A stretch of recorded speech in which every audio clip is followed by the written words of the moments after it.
Peace. This is a Meat and Potato Sorcery production starring myself, the Water Alchemist, and today's topic for the occult family is the Bible and unicorns.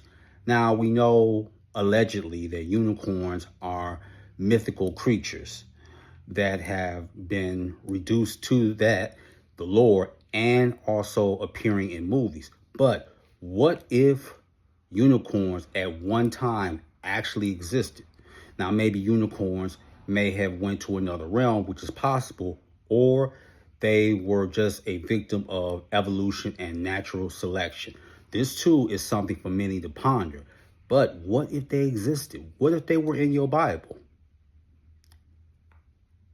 I know, Reverend Porkchop won't tell you that, now will he? Or Deacon Ham and Eggs. They're not going to talk about that. You want to know why? Because they're divine idiots. But stick with the Kobe Bryant of magic.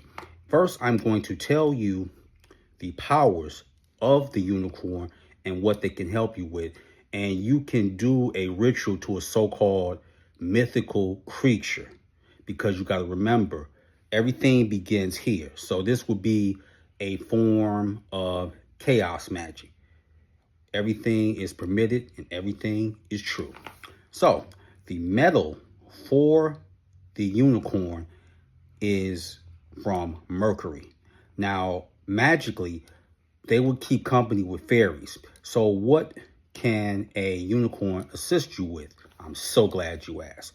Beauty, compassion, dignity, enchantment, universal energy, enlightenment, freedom, goodness, innocence, light, longevity, love, luck, peace, power, purity, and spirituality. That is what the unicorn can help you with. Now, it is mentioned in the Bible, and you got to understand a lot of biblical scholars really think they slick. That's why the Bible is always retranslated. Only, every so few years they try and use the modern interpretation of this. But the word that they use, the Hebrew word called Ra'em. Ra'em refers to oxes or aurochs. Aurochs was the ancestor that was related to the ox as well as unicorns. And unicorn was also seen as a creature of strength. Now, where could you find some things that will touch on it? So glad you asked.